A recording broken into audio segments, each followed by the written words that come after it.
Welcome to Coleman Report Live. I'm Bob Coleman, and we're talking Main Street and the small business lenders who help it grow. John Riossi, Joseph Coleman, Anna Griggs. Welcome all. John, good to see you. Joseph, I'm going to start with you. We're tracking this new program. Well, it's not new, but it's the State Small Business Credit Initiative. It is affecting all 50 states. It's got some good funding. Some people are calling it an alternative to SBA. Joseph, I'm going to start with you, and then John, I'd like you to tell us what you know about it as well.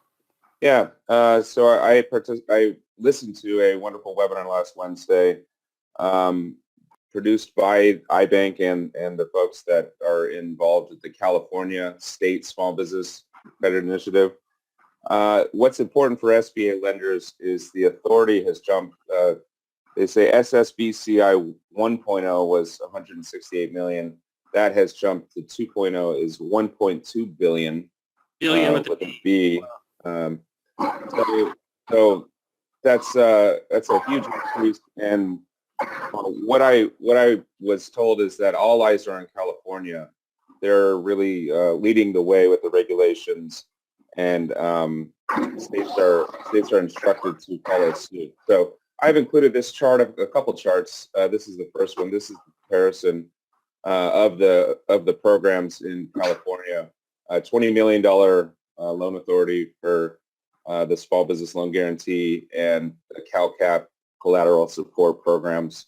And these are the fees and some of the specifics. But what I think SBA lenders should know is that California is doing a lot of headway into the DFDI stuff and the state small business loan program. There's a lot going on in the last couple of weeks. So. Joseph, when you say the maximum loan's 20 million, are you talking about per transaction, or what are we talking about? Yeah, so how it's structured is I can go. This is the difference between the small business loan guarantee program. This is again California, the state California program. Lines of credit up to 20 million, and versus SBA is still the 350,000 is listed here, but it's it's per transaction. So big loans can be made, and this is. The last chart I want to say, this is it. So basically how it works is they need the lending partners just like SBA does, but they go through the financial development corporations called FDCs. There's 7 in the state of California, and they're listed here. And so you need to partner with them, and they can reach out and help small businesses in underserved communities in California. So that's their initiative, that's their mission, and they're making a lot of headway. And Joseph, how does it work? Is it similar to SBA that the bank advances the funds and gets a guarantee? Exactly. Yeah, and they work through these FDCs directly. So iBank is a big part of it. If you want to reach out for more information, I would contact iBank, and then you can also contact these FDCs. So. And you can contact us. We're starting a new California small business lending newsletter. Yeah. Just so we're tracking this. We're tracking this every day. So. Hey, John, is this something you're tracking? What do you know about it? Well, I am, and Joseph put his finger on a huge difference between what went before and what's going now, and that's just the amount of money available. There's a big difference between 168 million and 1.2 billion. So. With a B, as you said, billion with a B. So it begins to get, when you take something and you multiply it by almost 10, you get people's attention. And it's interesting, people are talking about this as an alternative to SBA, and it could become an alternative to SBA, a regional alternative to SBA. But there's a little bit of a difference. I mean, one thing, Joseph, you have that $350,000 cap for SBA. That's SBA Express. Right. Yeah. Is a $350,000 cap. But even a regular SBA program, a non-express, the max is $5 million. So the potential cap for the California program is significantly higher. It does seem like it's aimed at in that respect, the next step up from a startup.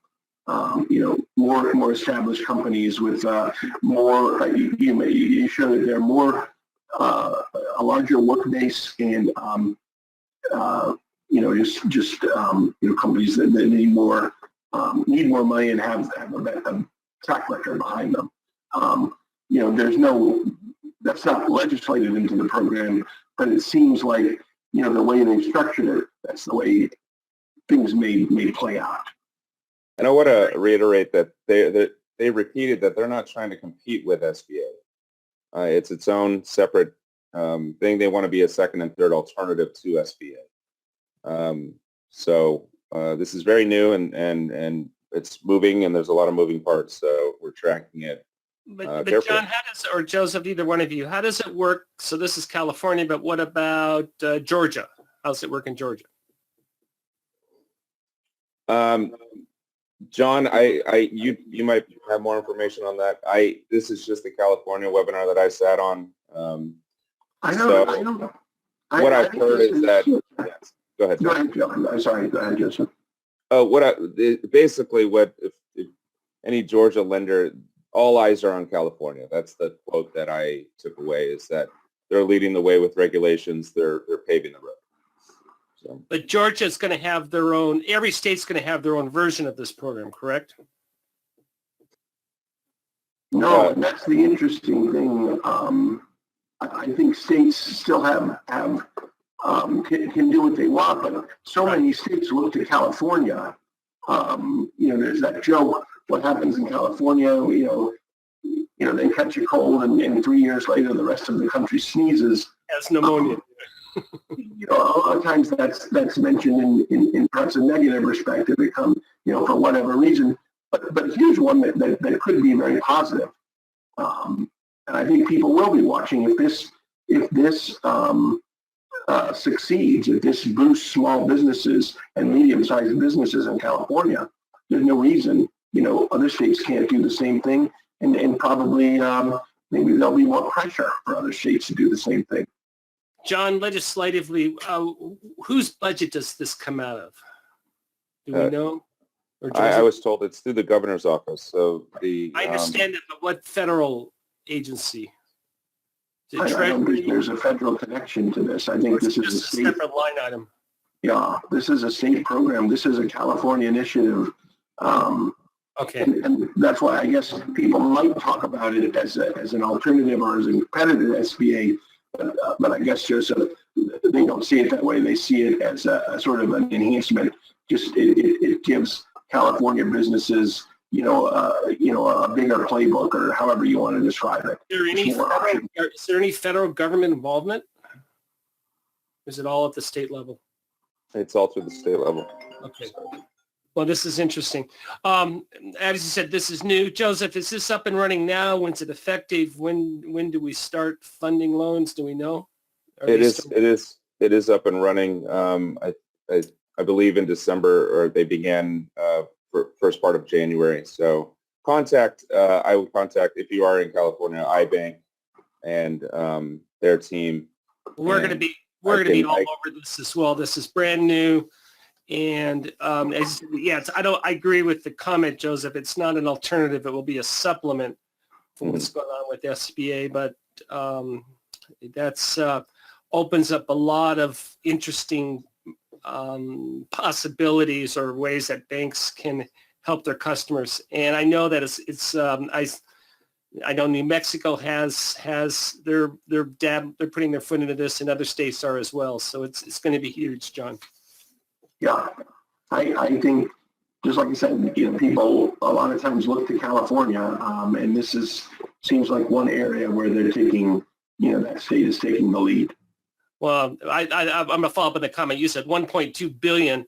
Then you multiply that. All of a sudden, you're talking about a $10 billion program, whatever it is. Don't hold me to the math, but it's going to be a multiplier effect, so it's going to be huge. John, what's going on in Washington in our committees? Well, I guess they're getting organized, or they have gotten organized. There's a new ranking member in the Senate. Senator Ernst. Iowa. She's been a member of the committee. Now she's the ranking member of the committee. And there's a new chairman in the House. And just because there seems to be a lot more change in the House, I've been looking more into that. I'll be very interested in the relationship that the new chairman, Congressman Williams in Texas, forges with SBA and with the administrator, because some of his comments in the previous Congress, as they talked about the potential for direct lending and things like that, were rather pointed. He's a strong supporter of the current business model. Just leave us hanging and give us one comment. I can't remember the specific comments, but he was very critical. He was very critical of the plans to allow direct lending. Very critical. So there was no wiggle room. He took a very strong position, as did a lot of the Republicans. What's his position on, so no direct lending. What's his position on SBLC moratorium deletion? Well, that I don't know. Okay. But I focused on that more on sort of issues with 7A and the big programs. But what about oversight? What do you I think there'll be a lot closer oversight, just because of unfortunately because of the political divide. I know. I don't think it will be crippling oversight or anything like that, but they'll be looking closely at what SBA intends to do. And I guess one of the possible things that might drive that is what SBA will do with regard to just like you said, to the moratorium. Joseph, you're on the wrong slide. Move to the next slide. You got to, the House chairman, you got to love the quote, as a lifelong small business owner. Yes. That's a nice way to start. Together we will tackle critical issues facing our nation's primary job creators. So it's nice that that's his bias right out of the box in terms of, hey, we want to help small business because we know it creates jobs. And there are the these are subcommittees. Joseph, any opinion about these, John?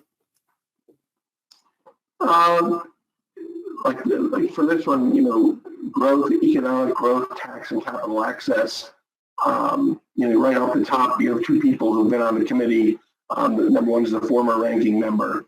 Right. And he obviously he has a different chairmanship. But Dan Muser has been on the committee before, so there's a lot of institutional knowledge there, right there. Well, what are you working on? Anything exciting? I'd like to take a look at the announcement that the administrator made, that SBA made last week with regard to enhancements for disaster lending, because I think what has happened is in the last, say, 5 years is, there had been talk just not too long before the COVID situation, there had been talk of a bigger role for private lenders in disaster relief lending. Whether they were making the loans themselves, sort of a 7A model, or whether they were sort of administering the loans and just playing a more direct role with SBA still, as the lender. Some sort of more hybrid model of direct lending. And I think that, though, you could look at PPP as a sort of disaster relief model. It wasn't a physical disaster, but it was an economic disaster, certainly. And despite that, it just seems like SBA has moved decisively for a government-only role, and honestly, there hasn't been a lot of pushback or or any commentary from banks. They don't seem to really want to play a huge part in this. If you have to look at what's going on. It wasn't that long ago. After 2015, 2016, that people were talking. The Congress had even mandated some programs. Where SBA would allow banks to play a direct role. There was that program where they were going to be able to make at least $25,000 loans that would later be repaid from a larger government disaster loan. But nothing got off the ground, and it doesn't seem like anything's ever going to get off the ground now. And I just find that very interesting.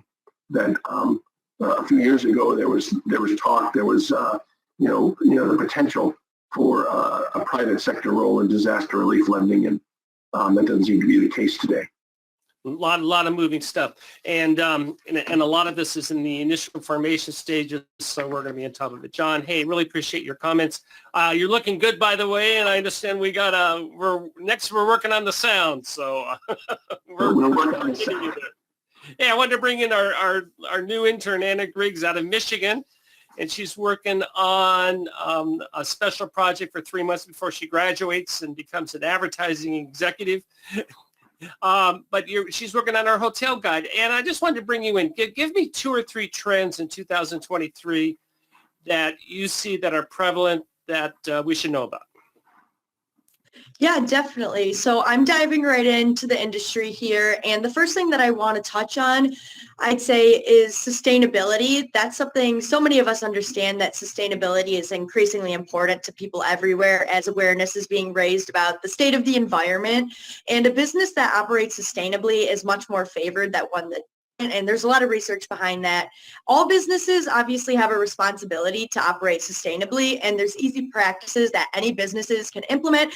But previously, it seems like the hotel industry wasn't really getting into this, even though it's trending. But there are easy practices that the hotels can start engaging in that I feel like are just kind of gaining traction now, but it would be great if more got off the ground while they're still ahead.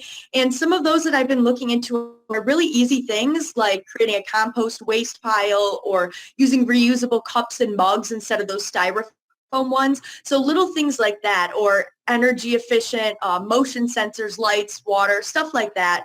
It's becoming a crucial part in millennial decision-making factors, I'd say, especially when comparing two products or brands. People are always going to go toward the one that's most sustainable.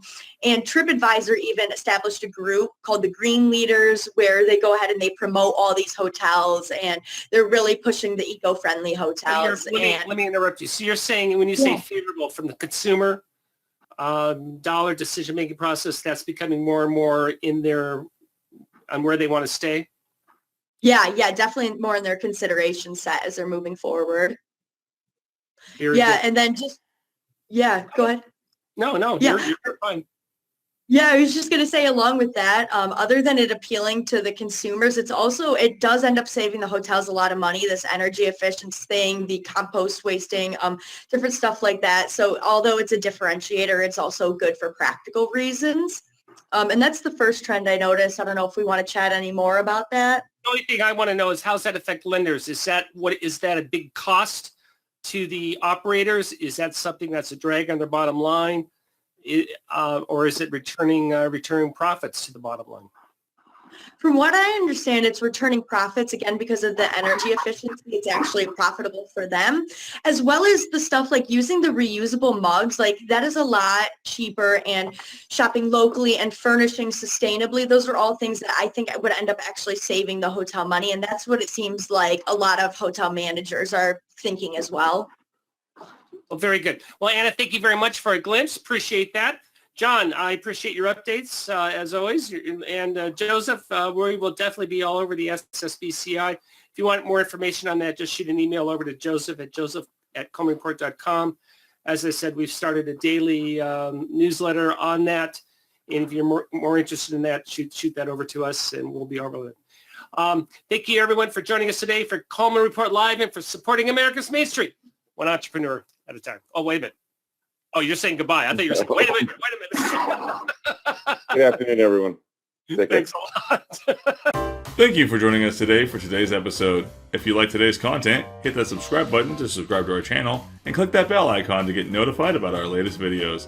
Thank you again for joining us today and for supporting America's Main Street, one entrepreneur at a time. Catch you next time.